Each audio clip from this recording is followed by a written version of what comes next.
नमस्कार दोस्तों, राधे राधे। मित्रों, कलयुग को लेकर तमाम तरह की बातें होती रहती हैं। अक्सर हमारे मन मस्तिष्क में हलचल होती रहती है कि क्या कलयुग में किसी का दिया श्राप लग सकता है। मित्रों, सतयुग, त्रेता युग, द्वापर युग में हम अक्सर श्राप की बातें और श्राप की कथाएं सुनते रहते हैं। उन युगों के कई श्राप आज भी प्रभावी हैं। यही कारण है कि आज भी कई लोग गुस्से में श्राप दे देते हैं और धर्म में अत्यधिक आस्था रखने वाले लोग ऐसे श्राप से डर भी जाते हैं। लेकिन क्या कलयुग में किसी का श्राप लग सकता है? कुछ लोगों के साथ जब बुरा होता है तो वह यह मानते हैं कि उन्हें किसी ने श्राप दिया होगा, इसलिए उनके साथ बुरा हुआ। लेकिन अब कलयुग चल रहा है जहां अधर्म और पाप का बोलबाला है, तो क्या कलयुग में भी श्राप लग सकता है? वेदों में कलयुग का वर्णन, विष्णु पुराण में कलयुग को बताया गया है सबसे अच्छा युग। आखिर क्यों, कौन सी बातें पाप युक्त कलयुग को सर्वश्रेष्ठ बनाती हैं? अभी कलयुग चल रहा, लेकिन क्या आप जानते हैं कि घोर कलयुग की शुरुआत कब होगी?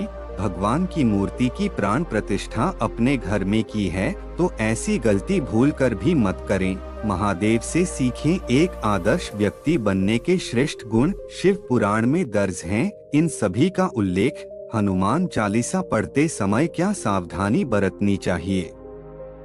इन नियमों को जाने बिना आपको हनुमान चालीसा नहीं पढ़नी चाहिए। कलयुग कुल 4,32,000 वर्ष का है। कलयुग में अब तक 5,122 वर्ष बीत चुके हैं। हिंदू धर्म के अनुसार कलयुग के अंत में भगवान विष्णु के अंतिम अवतार कल्कि का जन्म होगा, जो कली नाम के राक्षस का वध कर पुनः धर्म की स्थापना करेंगे।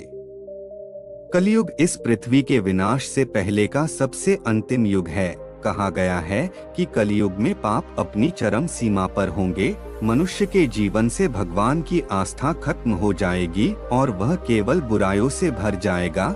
एक दौर ऐसा भी आएगा जब शायद भगवान का नाम लेने वाला भी न बचे। धरती पर अम्ल की वर्षा शुरू हो जाएगी और प्राकृतिक संपदाएं नष्ट हो जाएंगी।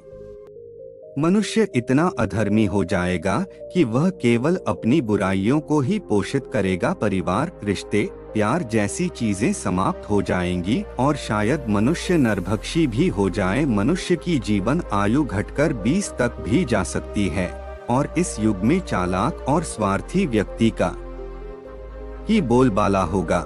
कलयुग में श्राप का प्रभाव, अगर आप त्रेता युग, सतयुग और द्वापर युग की बात करें तो इन युगों में पाप और अधर्म कम थे।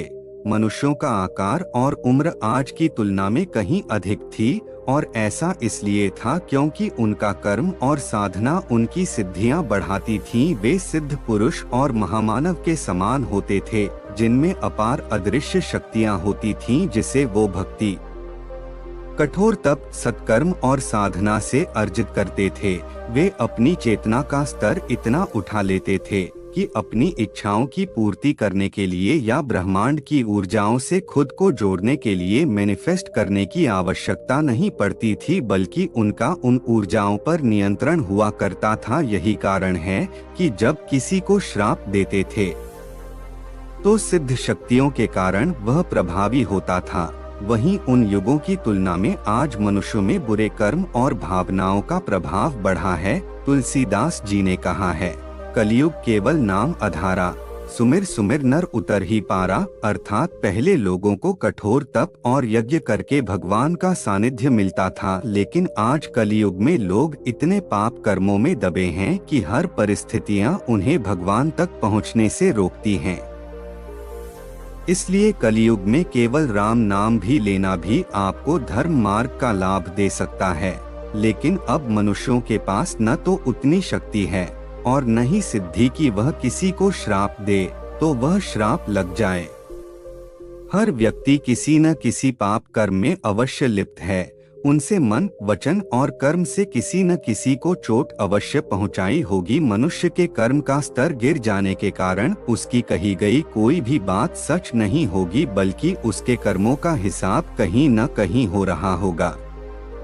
मित्रों, आशा करता हूँ आप सभी को वीडियो अवश्य पसंद आई होगी, तो कमेंट में जय श्री कृष्णा लिखकर जरूर बताएं। साथ ही वीडियो को लाइक, शेयर और चैनल को सब्सक्राइब अवश्य कर लें। धन्यवाद दोस्तों।